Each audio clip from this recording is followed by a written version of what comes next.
What's poppin', players? Welcome back to a Two Penny Game Club, your monthly video game book club in which I, your host, Tavin Bothel, alongside my dear friends and co-hosts, say hello to the people, Connor, Elliott.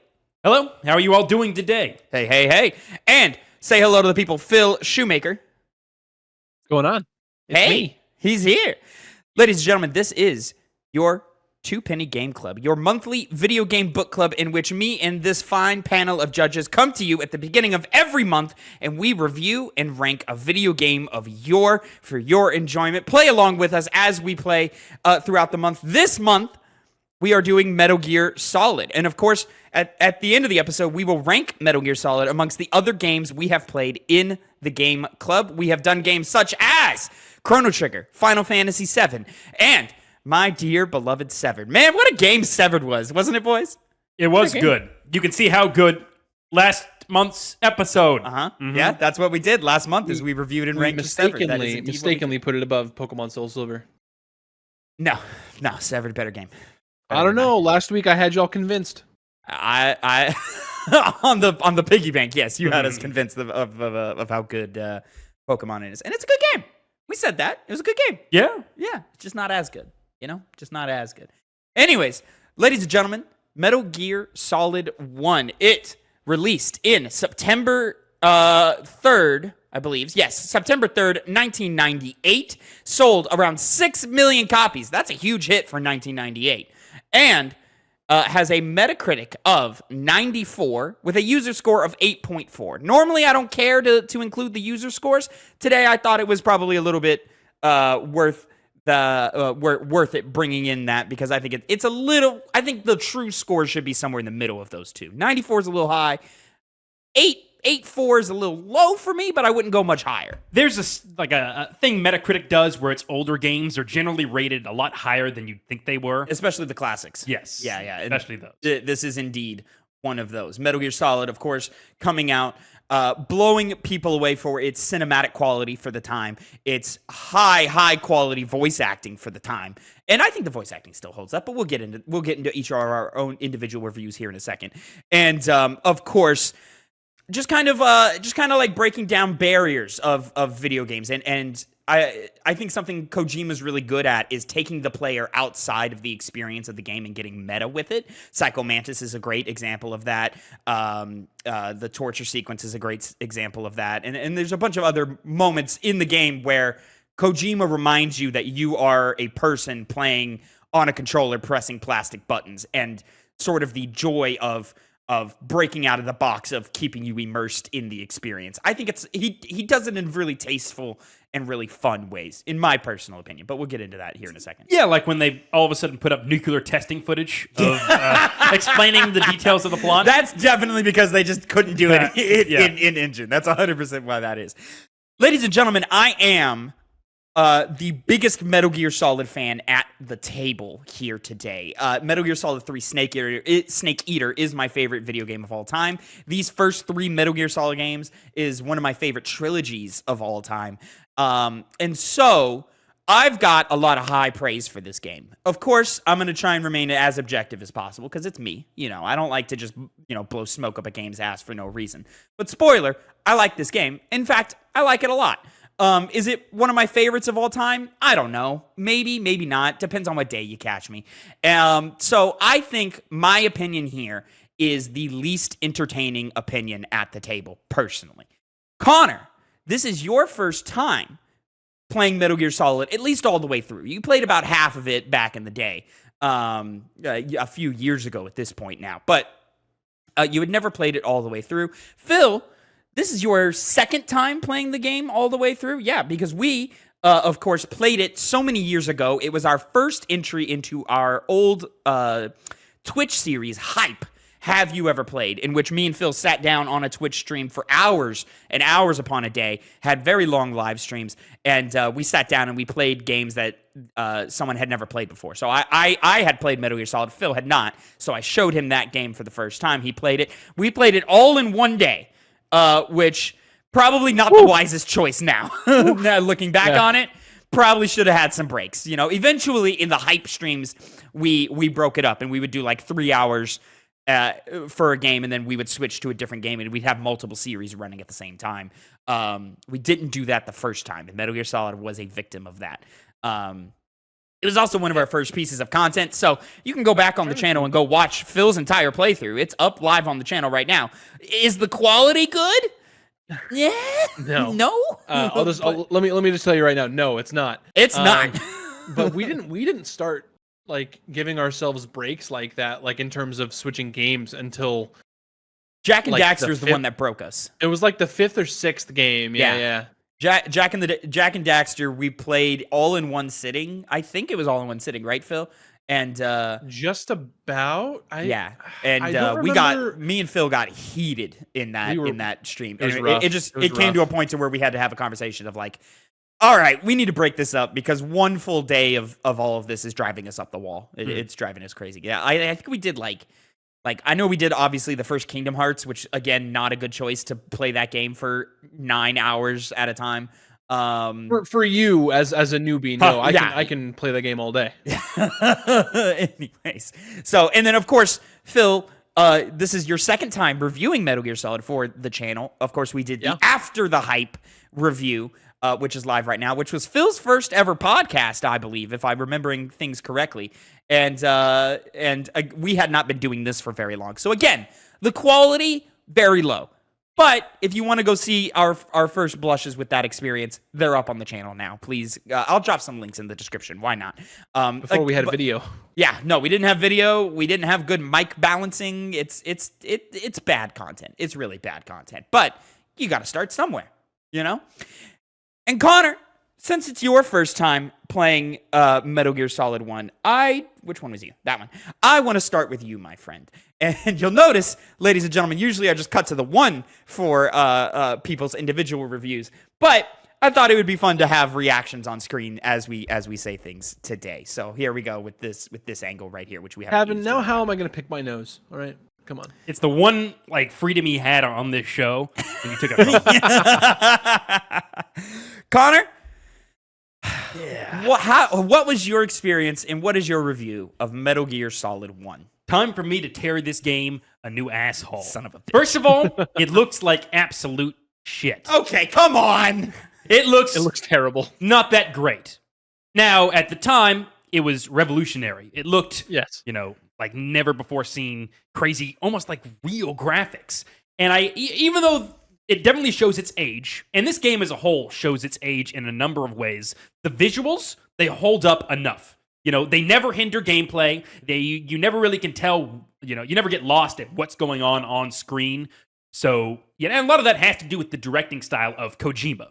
That's really one of the things that carries this game, I think, potentially in all ways. I'm not super familiar with the creative process of this game, but it has what we know as the Kojima style nowadays. And seeing it for the first time back in the day must have been pretty profound because it's very narrative focused, lots of dialogue like you would expect from a movie, which, as everyone kind of knows nowadays, the director Hideo Kojima loves movies. And you see it done in the presentation of this game very well. The long cutscenes that'll occur, the long conversations, for most of the game are engaging. You sit there and you listen to every single word. I did. It peters out after a while. In fact, the dialogue of the game kind of becomes very heavy-handed and forced. So do the themes of the game, but this is the later half of the game when a lot of the clutter comes into play. So going back to the very beginning of the game once again, the thing you notice is that it controls well enough on its own, but when the parts all come together, particularly when it comes to fighting action, it does not perform all that well. It's hard to know where you're shooting sometimes. A lot of it has to do with the fact that it's an old game, but also the people that rep it a lot, like Tavin, have played it many times over. So the controls, you can overcome them if you have any problems. So they're not terrible controls whatsoever, but it leads to combat that feels generally lacking. And you just go through, there's a mechanic of running and shooting at the same time. It doesn't perform all that well. I'm assuming if I tried it, doing it more and more and more, I'd be able to, narrow it down a bit better, get better at that mechanic. But at that point, you're kind of incentivized to sneak around, which the stealth, it functions well in this game. The AI are pretty stupid and easy to avoid. You can flip one, and then they'll forget you're there even after they stand up. Tavin told me that. It really does just completely nullify their ability to do anything at all.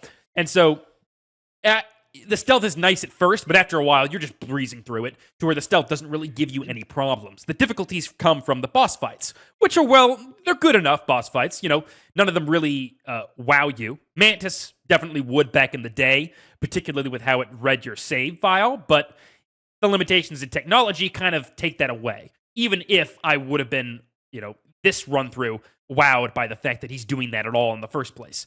But, you know, the boss fights are few and in between, and some of them are very fun. Like, there's a fight with a helicopter. That fight sucks ass. It's easily the worst fight in the entire game.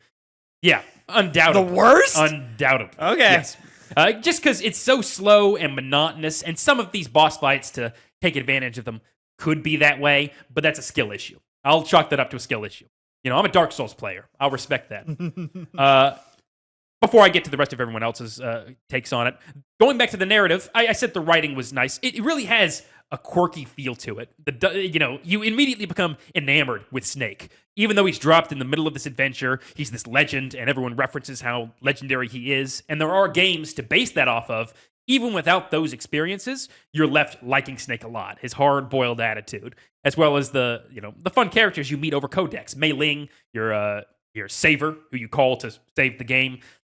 Just a nice, fun proverb she gives out that are always kind of one thing you look forward to when it comes to simply saving, which most games can't do that with a simple mechanic that generally is just you go to a menu, you save, done. Resident Evil was the last one to do something as interesting, and I think this one is far better because it doesn't require taking up inventory space. You got to make sure to listen to all of them every single time. Yes. Hey, it's good at first. It goes. Yeah, she starts repeating them after a while. You just skip it. No, It's like, I literally skip it every single time. I did not listen to a single word she said. Damn. Well, that's crazy. You know, Campbell's a fun character. Otacon, the bromance, the beginning of it, you see why people took with it, because it is just a fun dynamic that they have going on. And the plot, to get back on track on that, it goes interesting places. I was spoiled on a lot of parts, so I imagine someone coming through the first time around would be a lot more hooked on the narrative. But, you know, I found it entertaining despite knowing pretty much everything that was going to happen, with the main issue being the, you know, heavy-handed talking that comes later on that kind of hinders the narrative at that point. But you're pretty hooked on it at that point that you kind of just are able to push past that part and get to the end of the game. But overall, the experience was an enjoyable one. And considering the age of the game, that shouldn't be as likely as it was in this case. But I really enjoyed most of the time playing this game. Phil, this one. Jumping over to you, my friend. How did you feel this time with Metal Gear Solid 1?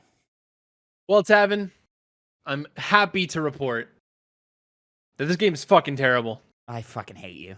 No, I'm totally kidding. I actually really had a good time. You got me.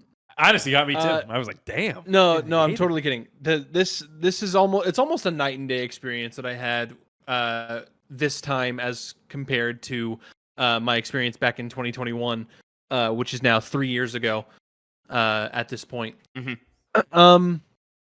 I just had a really good time. It took a long time to get used to, like, not so much the language of the game. That one I was already relatively familiar with. It was more just the, like, nuance of like, okay, I got to be this far away from this person in order to like, not alert them and knock them out, right? I have to what was I looking for? Tavin would come across all the time and be like, "Hey, use the codec all the time. It's like your perfect in-game guide to the game." I just use Google. It's fine. It's the same speed, if not faster, to just use Google. The only time I really needed it was to go back and get the sniper rifle for the Sniper Wolf fight. It's just so much more fun in the codec, though. It is way more fun in the codec. Is it? Yes. Yeah. All right. Well, you know, I had a good time running around this base. I didn't feel nearly as, like, shitty towards this game in general, and, you know, I gotta say I like this game, and I'll probably end up playing it again. Which is crazy to say, coming off of the review from 3 years ago. Yeah. Where I vowed to never touch this game ever again in my life. Have you revisited that review recently? No. I listened to it the other night. It's rough, like just in terms of quality, but like you were trying to cut it slack, but at the end of the day, it did feel like you didn't enjoy your time.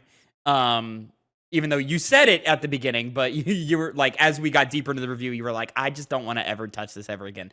And so just to hear that you enjoyed yourself this time is a good time.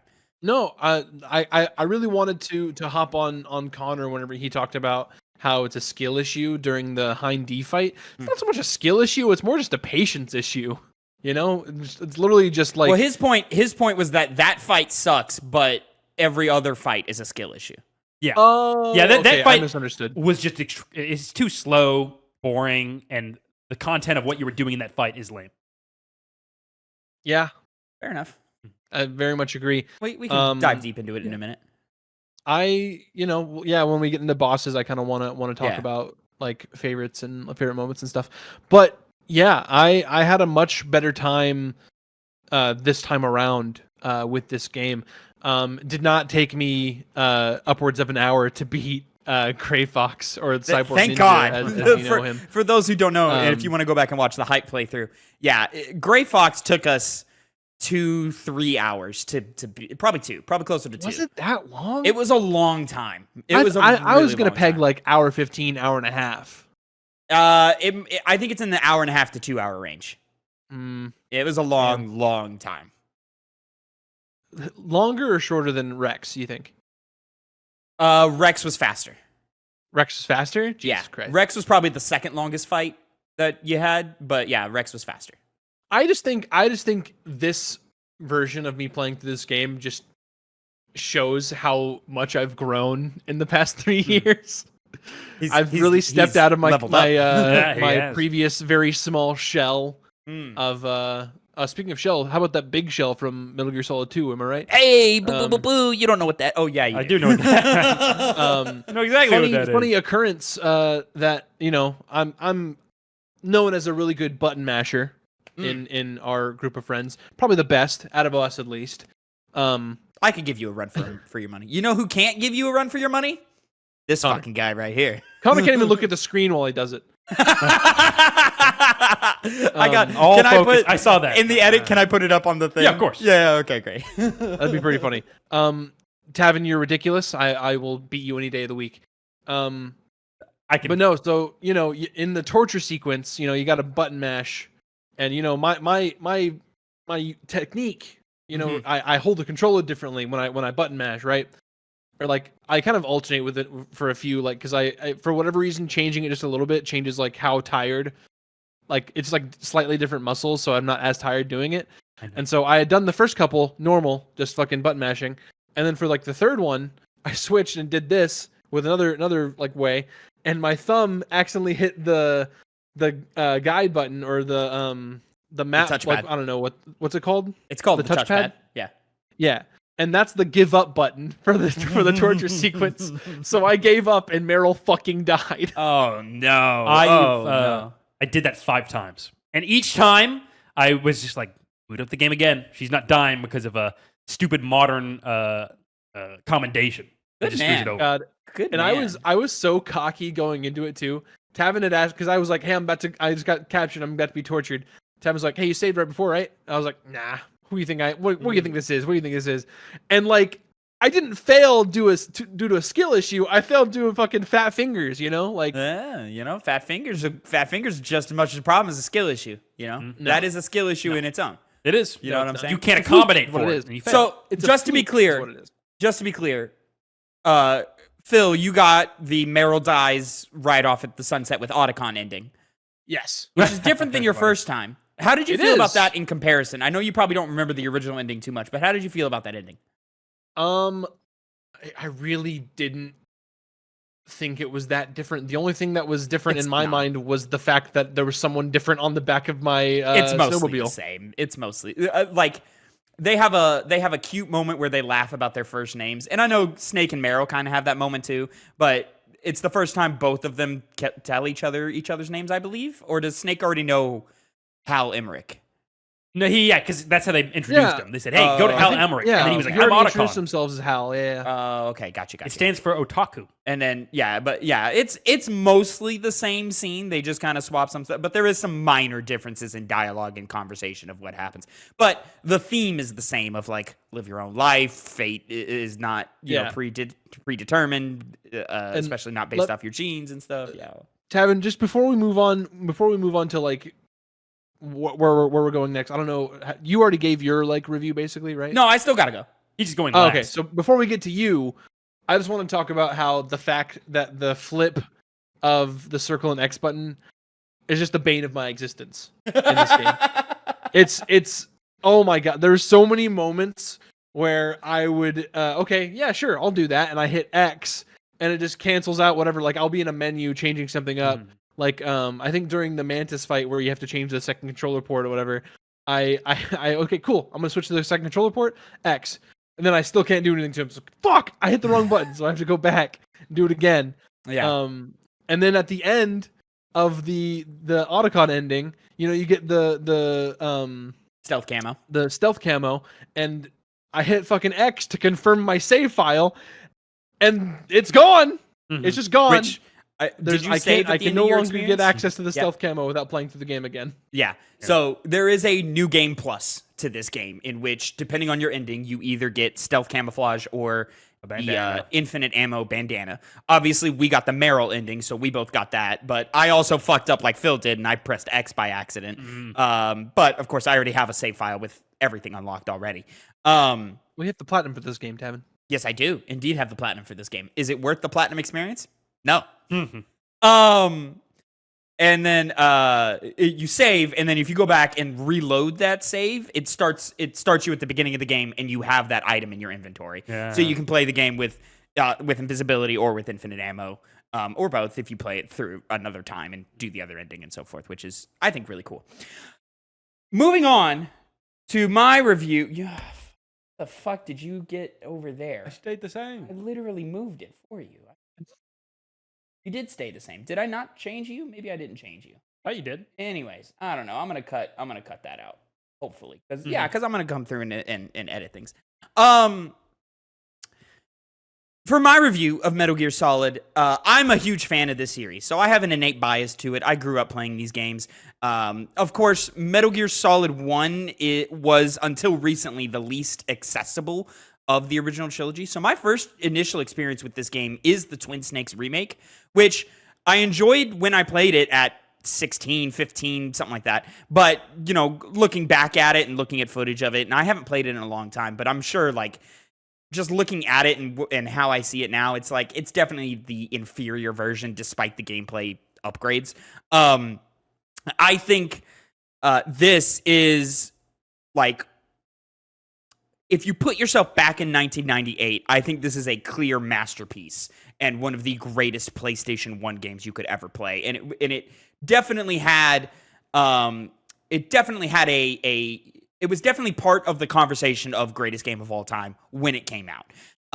However, we are, someone do the math for me, 26 years later, something like that. Is that right? 26, yeah. Yeah, 26 years later. And yeah, I know that because I'm 26 now and I was born in 1998. So okay, there you go. Yeah. The game doesn't hold up in every possible way that it can.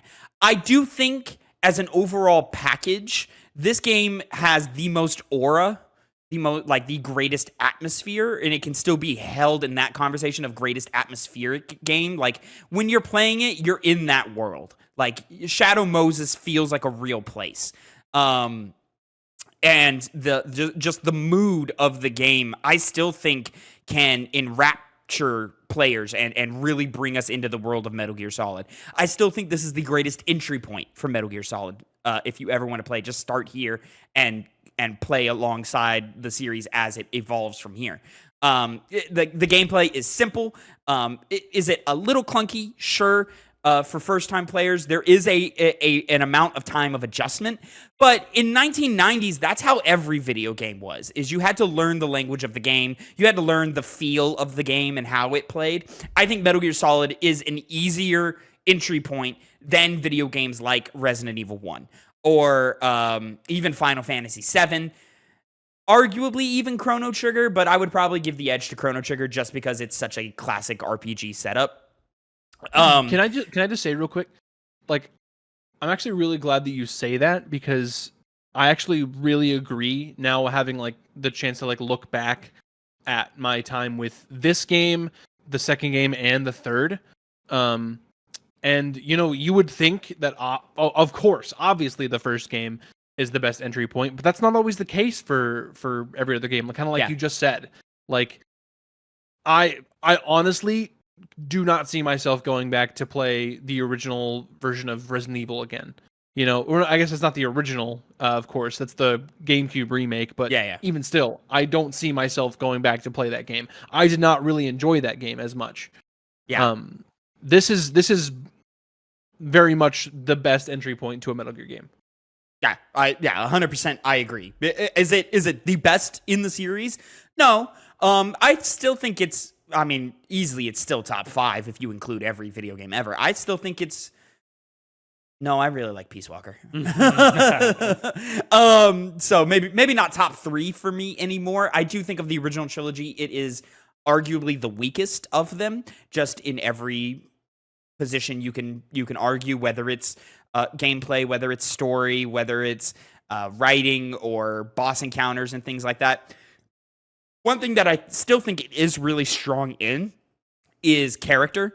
I think it introduces its characters very well. I think they are all charming and charismatic. Are they well written? No. Just across the board, no. I think Kojima is a great storyteller. I don't think he's a good writer.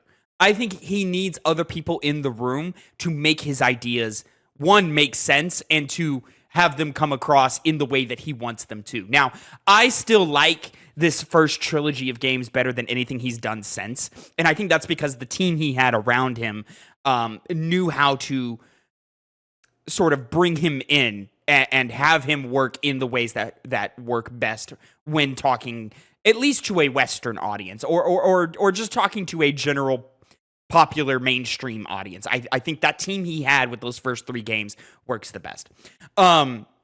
Phil, you mentioned it briefly, but yeah, there's a learning curve in the game of like, okay, if I want to choke someone out, I have to be standing still. So I have to run up to them, stop moving, and then hold them. But if you come at them at the wrong angle, or if you're too close, you're gonna get caught, which is ridiculous. Connor, you talked about the absurdity it is to like, you can run up behind them, flip it onto the ground, and then keep running, and then they're just gonna, stand up, and do the dumb little look. Oh, as if I guess nothing I tripped. happened. Oops. Yeah, like literally, it's the most ridiculous thing in the world. It truly is. Someone leave a banana peel over here, and it talks about them as like they're genome soldiers. They're the best in the world. I forgot about that. That's so funny. You're like these guys are fucking morons. And you're right. There are times where like you're aiming the gun and you don't know what you're aiming at. You don't get to see everything. Like the screen's not zoomed out enough, or like the maps are too big for where they have the camera set in some of the environments.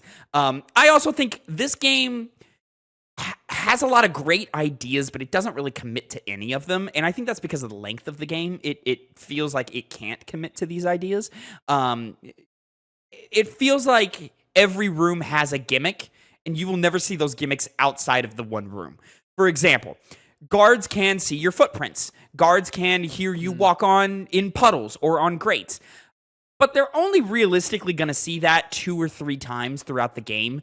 There's a room where you can't use your weapons, but it's only the one room, and you quickly realize the one ideal path to get through it, to get through it the fastest. So is it really a challenge? It's so fast, too. Like, there's no reason to go any other way in that room. Yeah. Like, it's just stick to the right, go, like, stick to the wall. Do you avoid what's the camera? funny, Phil? It's easy. You know what's funny, Phil? It's actually easier to go to left. Really? Yeah. Yeah, that's right. When you said, I thought you just misspoke with directions for a second. I went to the right every single time. Yeah. Left, you just have to dodge one guy, and then you can get past it entirely. I go to the right, sneak by the cameras, and then I hide behind the box so the guy goes the other way. Yeah, going left. If you rush straight to the elevator going left, you just have to flip the one guy who's on the railing and then call the elevator, and you got it. You don't even have to do that. You can just get there quick enough. Yeah. It's Okay. that's where all the speedrunners go, as they go left and stuff. So yeah, but undeniably, everybody's first time in that room, you go right. And then you learn, you're learning rooms and stuff. There's one room with toxic gas. There's one, there's you do the rappel minigame once. There's one room that's cold. There's one room that's hot. Like that rappel me game. Like I know I was being an idiot when I played it like a few years ago on height, but I still don't know like how to avoid these things. Like on my from my inputs, like I'm totally missing these like things of exhaust that are shooting out and hurting you. Yeah, but I wasn't avoiding them. I was still getting hit by them. I had like literally a sliver of health with like not using a ration. I've played this game probably a dozen times. I can't tell you the secret. Speedrunners know how to get through it. I don't. I think it is objectively the worst part of the game is that repelling minigame. It's awful. Yeah. It's bad. Yeah. There are Claymore mines, but realistically, you're only going to come across them 2 times. And even though there are like 7 or 8 encounters where you could come across them, but realistically, you're only going to see them twice.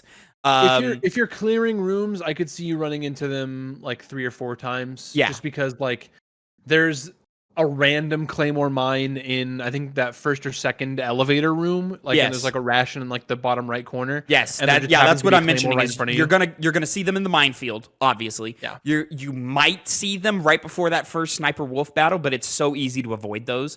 Right. And then in that elevator room. But they are spread throughout the game in multiple areas. Like you can see that like there's like 7 or 8 encounters where you can run into one, but you're likely not going to. And yeah, I just think that this game has so many great ideas. It's bursting with creativity, but it doesn't really take advantage of it that well. The story, I think, on paper is good. I think it's fun, it's entertaining. It's that cheesy 80s action movie that it's clearly drawing inspiration from. It is so clearly Escape from New York. It's so obviously with the name Snake. Yeah. It's so clearly Die Hard. It's so clearly like any Arnold Schwarzenegger movie ever. Like it is 100% those things. But it does try to have maybe a little bit of a deeper conversation with its themes. I don't think it handles them very well. And certainly at the end of the game, it gets super heavy-handed. And you're like, Jesus Christ, these characters aren't even talking like themselves anymore. But I think its intro is phenomenal. I think it's one of the most iconic and just one of the best openings to a video game ever. With the operatic music, the intro, the way that they play with the camera angles, the way they establish the scenario, I think it's really, really like sets the tone and mood very good. And you want to watch that movie. But then you get deeper into the game and you go, okay, yeah, this can only work in video games. And that's why it does work here. So despite all of its issues and its age, I still think if you put in the time to meet it halfway, I think of the older games we've played, certainly the ones that come from the 90s, I think this is the easiest one to get into. I think it's arguably the best one. The only one, when we get to ranking, the only one that I think is arguably better than it is Final Fantasy VII. But I think that's because Final Fantasy VII has a longer runtime and gives you more time to fall in love with its characters and its gameplay systems and all of that. I think as for a short, super replayable piece of art, I think this one is still a phenomenal game. But it's the issues that it does have do hold it back for me. Like spoilers, this isn't going to go into the top 5 like on this list. It's just So conversation on replayability, because you mentioned, Phil, that you would play it again. Tavin, clearly. The entire time, I thought to myself, I would never play this game again. And then I beat it. Yeah. And I thought to myself, I'm never going to play this again. It does cool things with the bandana, and I knew it was the infinite bandana, and there's other things you can get, like the stealth camo. But at its core, we've talked about the clunkiness of the gameplay. And it's something, like I said before, that can be, you put it right, met halfway. You can use it to your advantage and get used to it. But even when you do that, I find that the gameplay of Metal Gear Solid, not only 1, but I think 2 and 3, other ones that I touched 2. I played 3 all the way through. It's the beginning of one of the weaker elements of Metal Gear games, which is just the raw gameplay experience. You know, it doesn't feel very satisfying to get into firefights with enemies. It doesn't feel super satisfying to sneak past enemies due to its easiness, at least in this game. I agree with you here. 2 and 3, I disagree. I could see that as and well. And we'll have that conversation if and when we get to those games. But and you're right. Easily it could. But for Metal Gear Solid 1, I can, firmly say that is the case.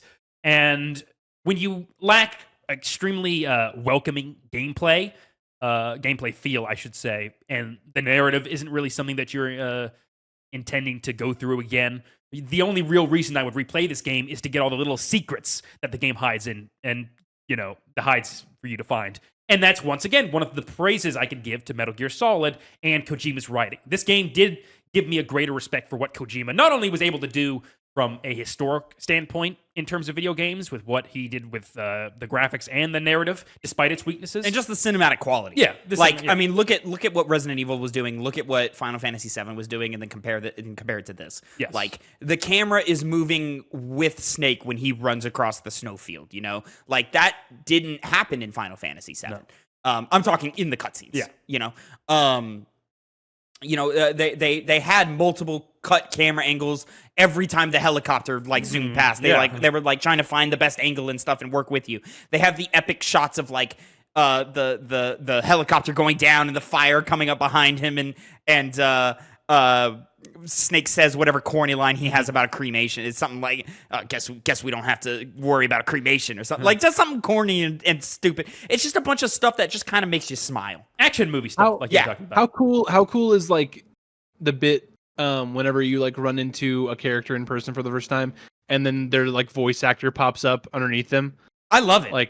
I love it so much. Title. I love it. I think that's such a cool piece of flair that I love in this game. Yeah, 100%. And I genuinely, this is still one of my favorite cast of characters amongst the Metal Gear Solid, saga.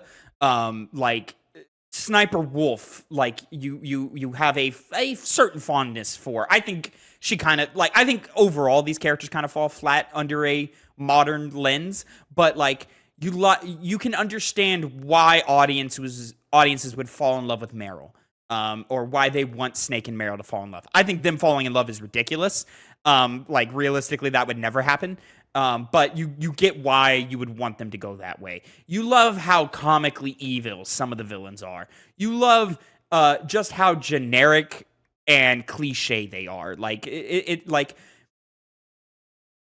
6 months from now, when we reference this game in other rankings, I'll be able to say, imitate Vulcan Raven right now, and you'll be able to do it. I think that's kind of the beauty of this game. And again, Kojima's ability to think outside of the box in terms of scenario design continues, I think, to be his strongest asset. And I wish he would do it more in the modern era. He doesn't do it so much anymore, and I wish he would. When Psycho Mantis tells you to put the controller on the ground and he's going to move it with his mind. Is it corny? Yes. Is it cheesy? Yeah, but it makes you kind of smile and laugh, especially if you just it didn't fucking work. Huh? It didn't work. It didn't work. It worked for me. Yeah, it did for me. No. Yeah. What happened? I don't know. I even did what he said. I put my controller on my desk and nothing happened. Really? Yeah, no, it's supposed to vibrate and move is what it is. And if you're a kid playing this for the first time, which was probably the audience that this was intended for, maybe not like a 5-year-old kid, but a young teenager or something, like a preteen or something like that. Dude, your mind is getting blown by these things. It might be. I don't remember if I have it disabled for all controllers, but I remember at some point for a couple of my controllers, I disabled vibration to extend battery life. Oh, okay, that might have happened then. That might be it. I don't know. And again, this game works on the PlayStation 1. The switching your controller to port 2, the reading of the memory card, the mashing of a button. Don't use auto fire or I'll know. Them telling, just saying, Snake, press the action button. that all works with the charm of PlayStation 1. So you have to remember the console that it was made for, because that's why it is the way it is. And so when we play it all, we all played it on the Master Collection, which is probably the best way to play it in the modern era. But it's just unfortunate that we can't go back and realistically go bust out a PlayStation 1 and a CRTV and just fucking just really take ourselves back. But I think the Master Collection does enough fun things to kind of revigorate some of those options. You can go into your options and load up a memory card, and all of the things that Psycho Mantis will say are there, and you can I've put Castlevania and I think Contra or something into my thing. So there's like a 50-50 shot on what he grabs. I think he's grabbed Castlevania every time. But it's just fun to hear him say these things. I think it's really charming. I mean, that charm, I don't know if Phil will back me up on this, is the same reason why I liked Yakuza 0 so much. Is every single moment, is the narrative that great? No. But you're paying attention. Yeah. Yakuza 0, I think, exponentially more. But with Metal Gear Solid, in the first part of the game, you definitely are alongside for the ride the entire way through. I was the entire way through, but I was faltering near the end, and I imagine a lot of other people, clearly with Phil, kind of would, just be like, skip, get over it. My problem with that comparison is I think Kojima is smart enough to not put his characters in positions to where they cross lines that go against the themes of the game. I've talked about this every time.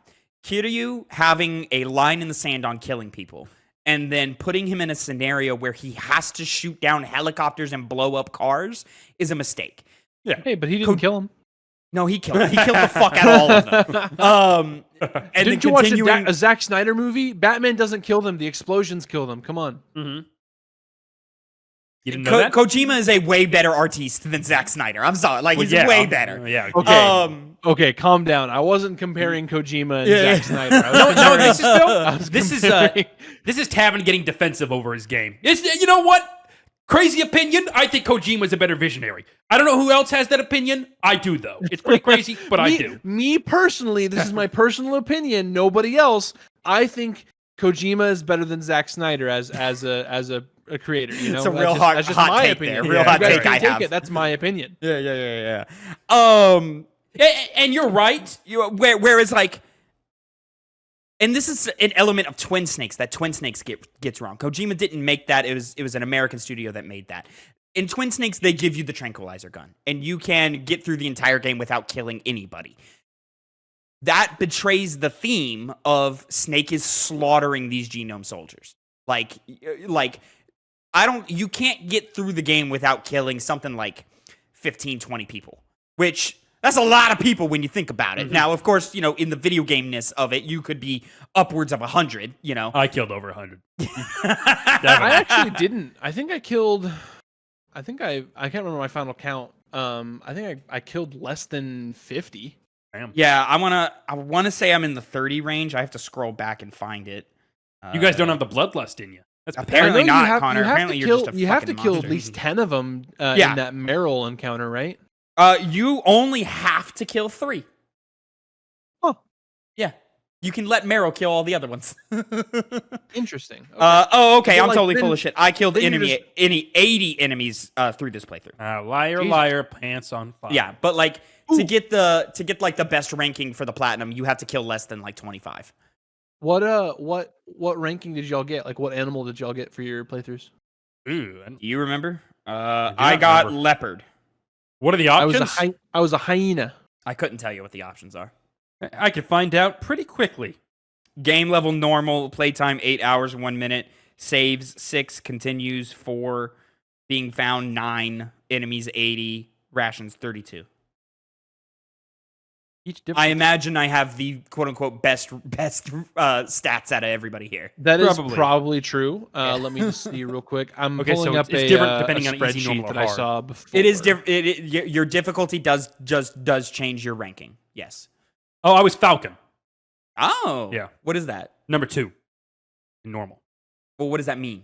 What are the stats to acquire that ranking? It should give you anyways, it doesn't matter. All right, real quick. I kind of want to read off real quick. You said falcon. Tavin, you said leopard, right? Yes. All right, so that is killing between 0 and 30 people. That is getting Leopard? Sorry, no. Leopard is killing between 0 and 8 people. I killed 80. What the fuck? Why does it say that? It says. Are you reading Metal Gear Solid 1 stats? Oh, this says twin snakes. Yeah, that'll do it. Is that But what but there's no. Again, remember in Twin Snakes you have a wrong. tranquilizer, so you can get 0 kills in Twin Snakes. Fair enough. You can't get 0 kills in this game. Oh, okay. So hang on. Let me. So, but besides the point, I'm surprised you think the Hind D is the worst fight, because I don't like Sniper Wolf either time. Oh, Sniper Wolf's not good either. I don't like Sniper Wolf. That's where the gameplay really shows its weakness when Yeah. you're having to do precise actions and. I mean, even in 2, they don't do it in. They do it in 3, but it's based on your stamina gauge in 3, which is easy to keep up. Way better. But they do the shaky hands in 2 as well.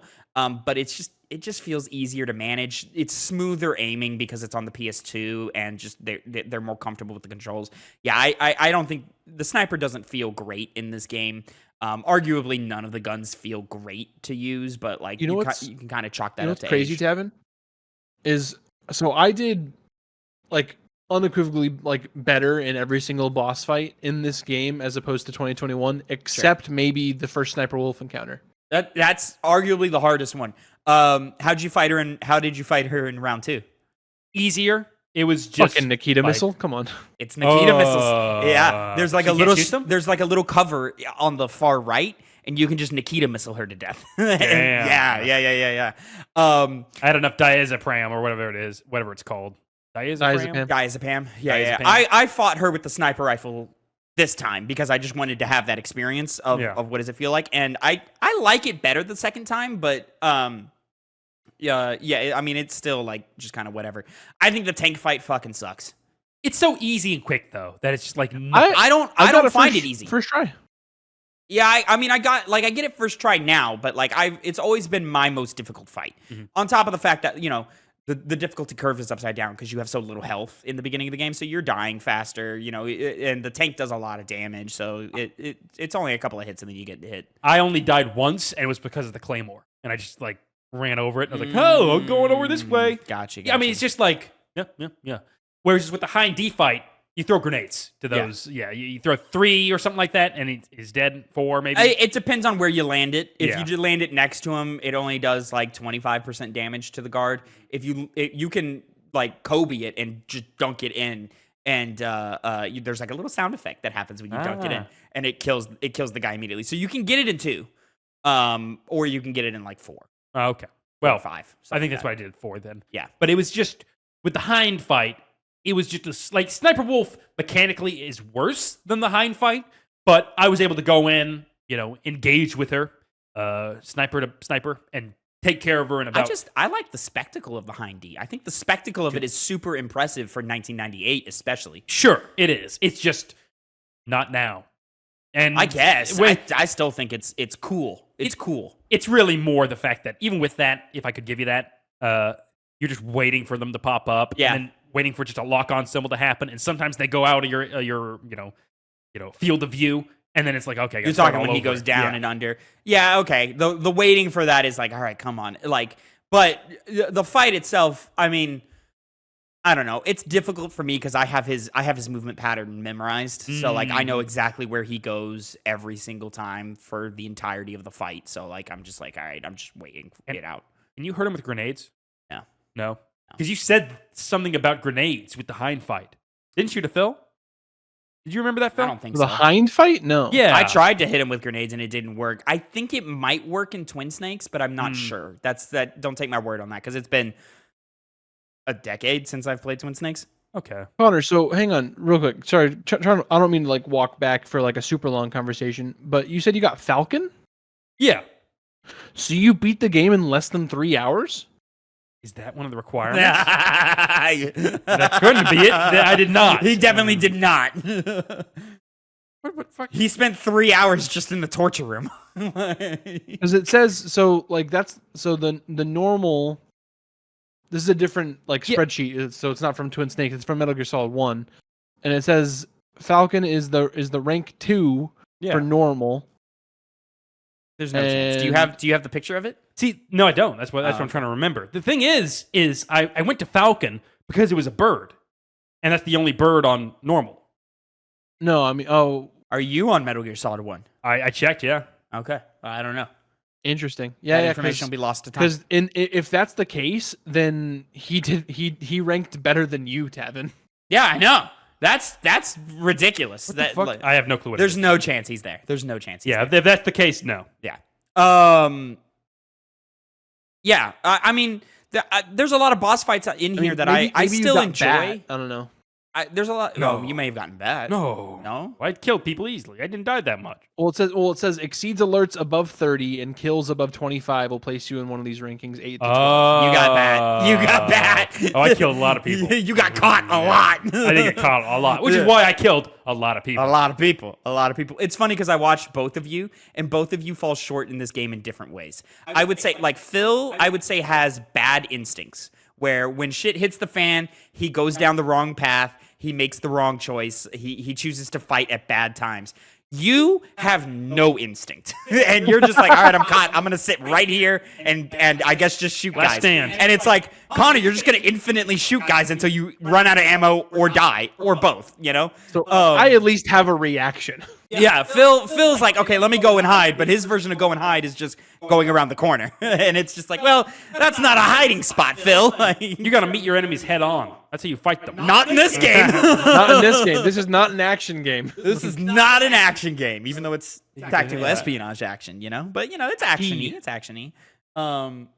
I think a lot of these boss fights are still fun.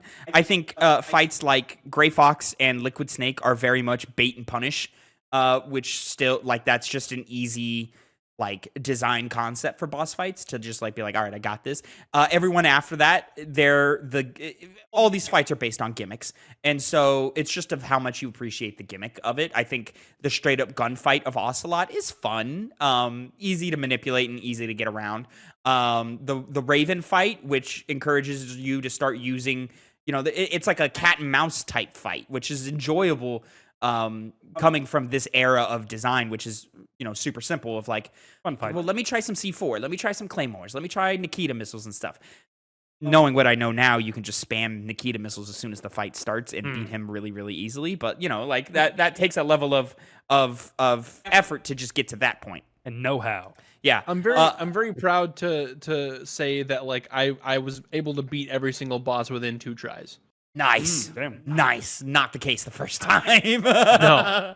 Very far from the case. Very far from the case the first time.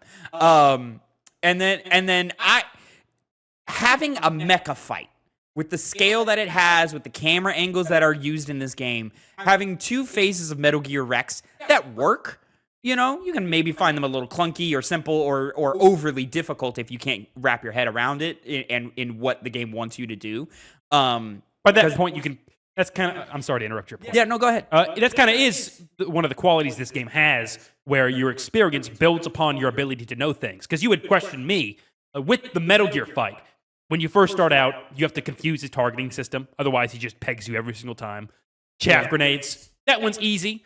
But then he opens up the hatch, and he's harder to aim. It's easier to dodge it. So you think that's all you have to do, but if you do the flash grenade, it blinds him and he can't hit you, as if you did the chaff grenade while still using the targeting. And you only know that based off going through the game and using these things and knowing the range these things kind of have to know that that would work. You know, you could even go to another example, crawling to avoid claymores. I had known this before, but it was this. You know, my point still stands. It completely alleviates your need to get a certain item and just go through the game being super stealth action hero.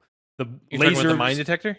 What? No, he's just talking. If you crawl on the ground, you pick up claymores and you avoid. You don't get blown up. Right, but you're talking about it alleviates your need to get an item. Like, what? The mine sweeper. Yeah, Like you can either go and get the mine detector, or you can Yeah, negate it, and or that's what I was saying. It alleviates your need to go and find the mine detector. Gotcha. Or the claymores themselves, picking them up, obviously it eliminates your like hunger for wanting to get them. Yeah, gotcha. I get you.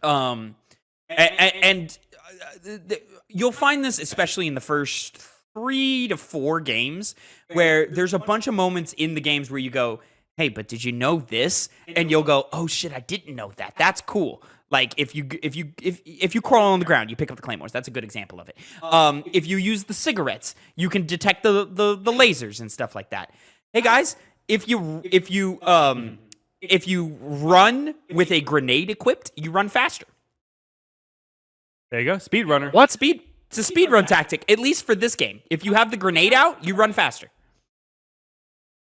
It's not super noticeable, but just for speedrunning tactics, I think they just timed. I think it's a mistake. I don't think it's an actual like thing that they put in. If you the grates that you run on that make noise, if you are spamming equip and unequip with the quick equip with the right bumper, you just kind of skate. The animation is just Snake kind of skating along with just his leg up like that. It negates the sound. So you can, whenever you need to run across grates and there's bad guys in the area, spam equip and unequip, and you can run up right behind them and take care of business that way. Does that work for puddles too, you think? I believe it works the same for puddles as well. Yeah. But again, there's 2 puddles in the game. So, and they're both in the first 10 minutes. So, whatever. There's just a bunch of little tips and tricks like that are like really cool when you find them out. Like spamming Vulcan Raven with Nikita missiles, the hitting Sniper Wolf with Nikita missiles in round 2. It's all like really cool shit that you can like put together. I guarantee you, 90% of players did not get the catch-up trick correct when escaping the torture room. Like I did it the first time. I did it the second time though. Yeah, exactly. Like your first time through, you're either A, gonna mess it up, 2, not gonna figure it out, or 3, luck out and get it, But on your second, third, fourth playthrough, you're gonna nail it, and it's gonna feel really funny and really cool. And just the fact that that's an option is really funny and really cool. The game rewards you for creative thinking, with some parameters on it, partially because of its age. As we get deeper into the series, it rewards you more and more for creativity, the exception of maybe like 4 and Peace Walker.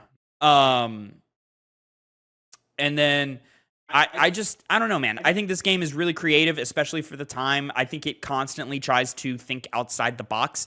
I think it's one of the most ambitious video games ever made, and I think for more often than not, it hits the mark. But when it doesn't hit the mark, especially on a first-time playthrough, I can understand frustration. Boys, Good review. indeed. 57 minutes, around. Oh, shit, and we're not even done. All right, let's get into this, ladies and gentlemen. Of course, as we play through each game and review it for your enjoyment, we rank it amongst the other games that we've played in the series, and the list stands as of right now. The list stands. There are 23 entries on the list. Soon to be 24. Indeed. Number 23, Fable. Number 22, Donkey Kong Tropical Freeze. Number 21, Prey. Number 20, Tomb Raider. Number 19, Batman Arkham Asylum. Number 18, Uncharted 1. Number 17, Halo Combat Evolved. Number 16, Shadow of the Colossus. Number 15, Mario 64. Number 14, Resident Evil 4. Number 13, Portal. Number 12, Pokemon Soul Silver. Number 11, Severed. Number 10, Resident Evil 1 HD. Number 9, Chrono Trigger. Number 8, Dishonored. Number 7, Shovel Knight. Number 6, Portal 2. Number 5, Yakuza 0. Number 4, Hades. Number 3, Final Fantasy 7. Number 2, The Last of Us. And number 1, God of War Ragnarok. Tavin, go first. You're the guy who played it. I would like to go first. You know what? Fuck it. I will go first. Take your claim. Guys, I'm a huge fan of Metal Gear Solid 1. I'm a huge fan of Metal Gear Solid in general. I think this game is genuinely great and really fun to still play. But I can't deny its shortcomings. It's got some shortcomings in there, and they can be pretty severe. I think this game does reward multiple playthroughs. I think this game is fun to replay and play again all the time. No, but there is an itch to be scratched when you play this game. I think its atmosphere is phenomenal. I think its presentation is elite.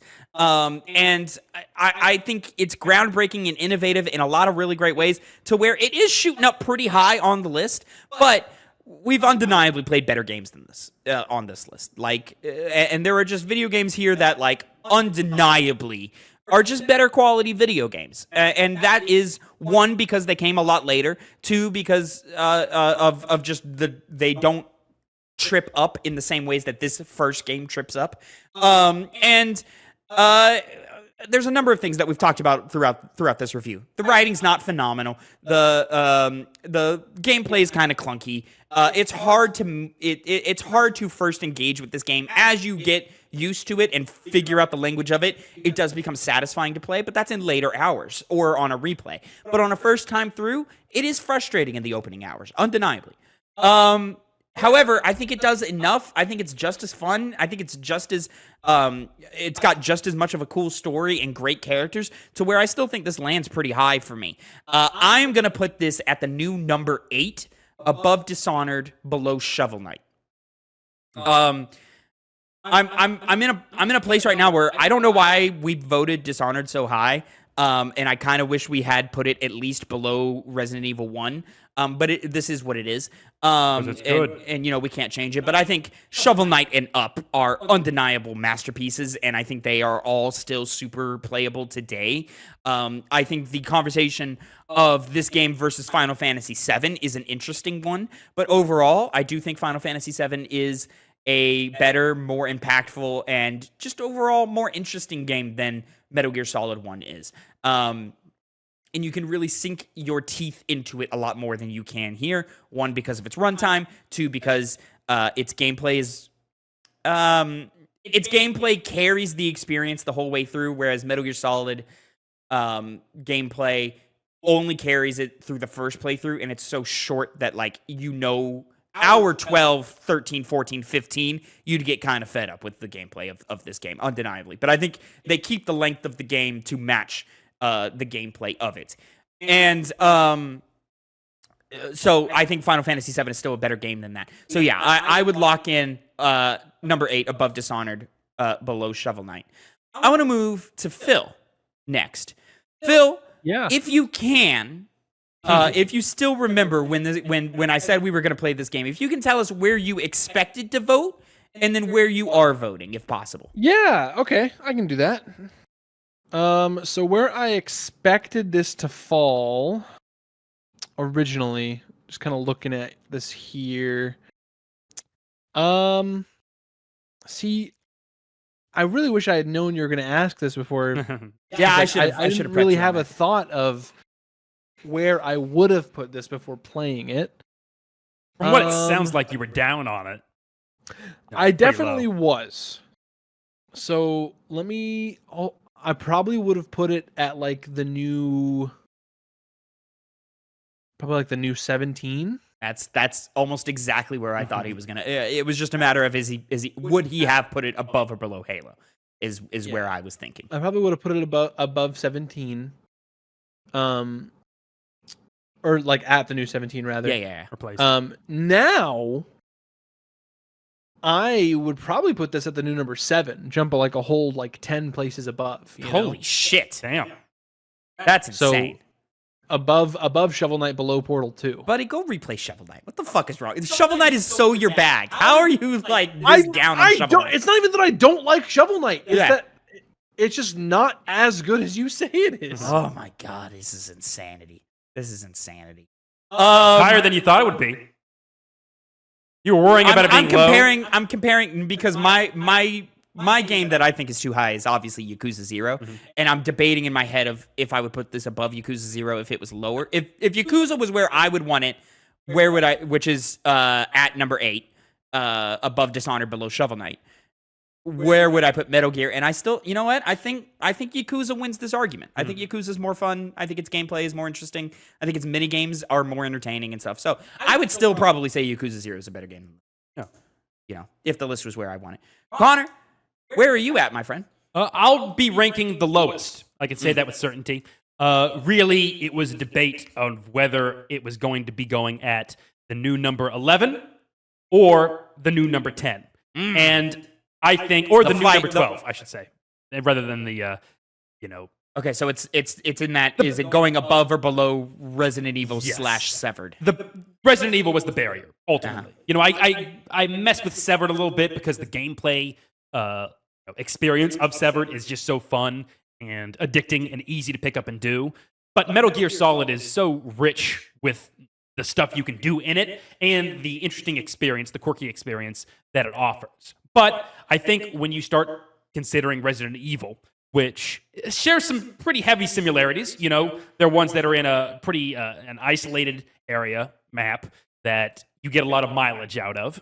But when it comes to it, Resident Evil, the mansion is more fun to explore, and the unveiling of the mansion is more interesting when you get it through the interesting puzzles the game offers and not having to switch and equip an inventory card to pass through doors all the time. The door card thing is a little archaic, or super archaic. Gets tiring after a while. But it's even the gameplay. Resident Evil as a survival horror game makes every situation tense. Turning around corners, entering new rooms, and that combined with the iconic atmosphere and tone of Resident Evil really just overrides any of the interesting narrative decisions that Metal Gear Solid 1 does. And it's also a game I think has more replayability with two different characters entirely that go through different scenarios and things are different. Whereas as Metal Gear Solid, there's also fun different game modes and stuff. Yeah, so it just has more replayability in that sense.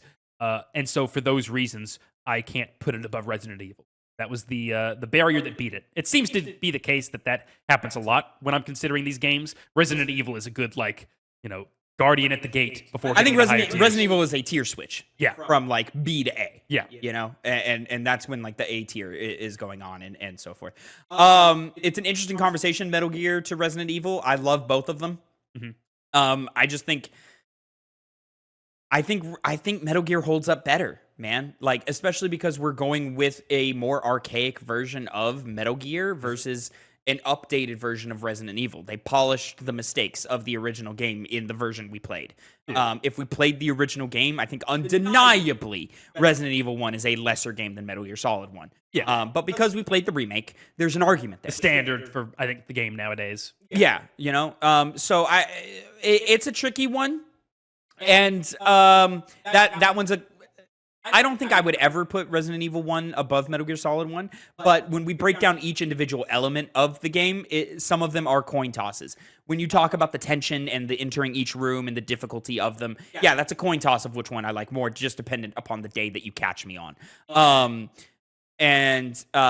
I think narratively, presentation-wise, what they're doing cinematically in this game, voice acting, just the story as a whole, fucking shits on Resident Evil so fucking hard. True. It's not even a conversation. But when it comes to the game as a whole, moment to moment, Resident Evil is a better game than I say that Metal Gear Solid 1. Yeah, I can't see that as being, not the case. I would probably agree with you. But I don't think it's a huge gap between the two. I enjoyed the challenge of Resident Evil more than the challenge of Metal Gear Solid 1. And I think this game is easy. Whereas Resident Evil, there's a challenge to it undeniably. So, it's just a matter of that. And then also, I will eventually replay Resident Evil 1. And when I do, I'll know more about it and more about it. I'll know it like the back of my hand, like I know this game, like I know Resident Evil 2 Remake. And a bunch of other games like that where I know them like the back of my hand. So then my experience with Resident Evil 1 will change when I get to that point, but I'm not there today. And even when I do get there, I still think Metal Gear Solid 1 is a overall better game. But that's just for the point of the conversation. That leaves the votes at Metal Gear Solid 1, being the new number 8, going above Dishonored but below Shovel Knight, which is a good time. I'm happy with that placement. You're probably not. No. It is, but honestly, there's an argument to be made for Chrono Trigger, but I think Dishonored definitively is a better game from top to bottom in every single way, except narrative. But that's not. Not so close. I disagree so much. I think Dishonored is when shit pops off in Dishonored, I think the gameplay loop falls apart. Like, I think it's objectively, I think active combat in that game, I think is bad. It's just the creativity in which you engage in each combat scenario is entertaining and engaging. But it falls short in so many other ways in comparison to this one, especially if you I don't want to say grading on a curve, but if you put yourself in the mindset of 1998 when playing this game, if you played this game at release and then lived long enough to play Dishonored at release, I still think Metal Gear Solid 1 is a more impressive video game. It will have impressed you more in 98 than Dishonored would have in 2012. Which I think is kind of an unfair comparison to make, considering you're making someone who's at the time would be experiencing change in the industry, as opposed to then going in the forward. But I can flip that, and it's unfair to compare the two games and give Dishonored more credit in 2012. And then going back to 98, that's an unfair comparison because this game doesn't have the opportunities. These are two console generations apart in a time where each console generation jump mattered. And you see, that goes back to our Mario 64 conversation of how important is, when you're talking about one of the best games, is the history of it. I mean, your argument fully, valid. Yeah. But that doesn't matter to not only most people, but in just kind of a general rule. After a certain point, you can only be in that mindset so long until you say, I don't really care. This new game plays better, and I jump at it before I would Metal Gear Solid. That's fine. That's fine. But my perspective of this show and us doing a podcast at all is to have an educated conversation about these games.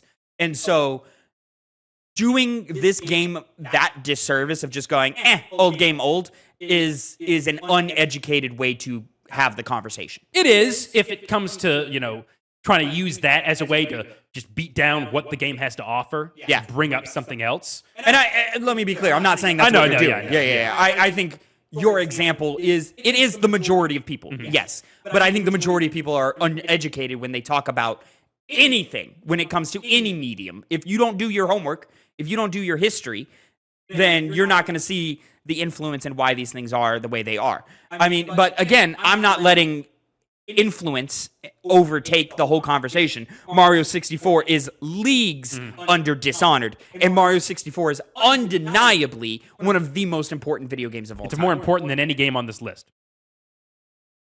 Looking at it. The biggest competition is now Metal Gear, but even then, I don't think it beats it. Yeah, I'll agree with that. What were you debating? Metal Gear, Final Fantasy VII, and The Last of Us. I think those are arguably just as important, but I think what Mario does is more important because without Mario 64, we never leave the 2D era. That's important.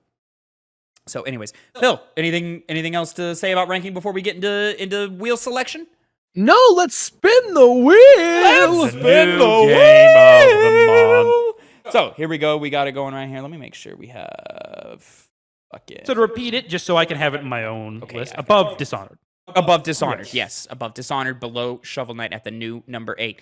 Now, gentlemen, this is a wheel month. Ladies and gentlemen, if you don't know, when we started this show, well, we were just picking games at random. But eventually, when we brought Phil in, we brought the picker wheel in, and we had the wheel decide what we play for the next month. We decided at the beginning of this year that we wanted a little bit more agency in what we're playing. So we alternate now. One month is one of us. The next month is the wheel. Month 3 is a different one of us. So we go in a rotation. This last month was my choice. That's why we played Metal Gear Solid. So now we are back to the spinner wheel. And, of course, we still get a little bit of agency in what not to play this month. But So we each get a veto to take out of the running for this month when the wheel gets spun, but we cannot repeat what we chose last month. So last month we decided Alien Isolation was out, so it must go into the list. We decided Sonic Adventure went out, so now it must stay in. And Crisis Core Final Fantasy VII was taken out, so now it must stay in. Gentlemen, it's a fairly empty month. Kevin, you're a little off camera. You're a little two camera left. Bam. Oh, damn it! What the fuck? I was right earlier. I must be sitting in a different position. I've definitely. Thank you for the heads up there, Phil. I never. Yeah, I was popping in on the stream, even though like I can only see the wheel from Discord, but on Twitch I can see. There we go. Perfect. All right. So we have a bit of an empty month this month, with the exception of Elden Ring Shadow of the Erd Tree. But that comes in a little later, the 22nd? 21st. Something like that, 20-something. So we have some time before we have to worry about any game. Gentlemen, I'm going to do something that I don't think we've ever done. I don't feel the need to take anything out of the list this week or this month. I do. I'm totally okay. I'm totally okay with everything in there. So I'm actually going to say I don't want to take anything out. Phil, you're ready to go, obviously. Where are you looking for? Fable 2. Fable 2. Why? Thank fucking God. Oh, my God. Actually, I agree with that. So thank you. And you know what? Every single time he decides, because you do the thing every now and then. This isn't the only time you've done it where you said, you know what? No game elimination. Is this not the only time I've done it? No, to my knowledge, it's the first time. You've done it once before. Maybe only once before, but yeah. With Phil, he put on Sonic 06. Like, fuck, I feel a little bit of Sonic Adventure, not Sonic Adventure. 06. Ooh, different games. Right? I feel a little anger rise anytime he cancels out a game. The Sonic fans defend Sonic Adventure. And that's what drives me crazy. Yeah, they do not defend Sonic 06. Because it is an empty month for me, I would like to keep in long games this time around. And there is a game on this list I know I do not want to play, and that is Senua's Saga: Sacrifice. I have played 2 of those games in the span of a month, less than a month. I'm fine Hellblade: Senua's Sacrifice. Yeah, Senua's Sacrifice. Yeah, it's Hellblade: Senua's Sacrifice. Ever since the second one, it throws me off. Yeah, I don't know why they did that. That was such a poor naming convention. So there we go. Fable 2 and Hellblade: Senua's Sacrifice have been eliminated from the list. You know what, boys? I'm kind of glad you did both of those, but I'm gonna stick to my decision of not taking anything out. You know what would be nice this week? What? Or this month? Mass Effect. We said that. That'd be nice. I'd like some Mass Effect. I'd like some Ratchet and Clank. Games I would have chosen if I didn't choose Metal Gear. You mean? Fuck it, Connor. Vampire the Masquerade Bloodlines. I would enjoy Honestly, that one. I would take Mass Effect over Ratchet right now. It's really? been too soon since I played Ratchet. Yeah, I mean, I'm down for whatever. I'm ready to play something new. I'm ready to play something old. I'm just ready to play. You're jinxing yourself, guys. I'm excited. Watch it be Sonic Adventure. There's always. Let me be clear. If I could take Sonic Adventure out, I probably would, but I can't. So here we are. Let's get ahead and get this wheel a spinning and find out what we're playing Apprehension for every the month week. of June. And then, of course, we will see you. Dead Cells. Okay. Dead Cells. All right. Okay. I'm into it. Yeah. Let's do it. Let's play some Dead Cells. Let's enjoy ourselves and have a good time. Roguelike. With some Dead Cells. I'm moderately interested in playing that again and some more. Yeah, I'm just going to download it on Switch again because I'm a little broke right now, so I'm not going to buy it again. So no trophies for me today, but it is what it is. So, of course, ladies and gentlemen, that is our edition of... Let me get this off the screen. There we go. That is our edition of the video the Two Penny Game Club. That's what it's fucking called. For the month of June. Thank you so much for watching and listening. Let us know down in the comments below how you feel about Metal Gear Solid 1, where it should have ranked on the list, and make sure you put down suggestions to add to the wheel next month, and I will look around and try and add any ones that I see that aren't in there, of course. Play along with us. We're playing Dead Cells this next month. Very, very interested to see where that's going to land on this list. And make sure you like, subscribe, and comment for more. Until next time, have a great time. And gentlemen, say goodbye to the people. Bye. Bye.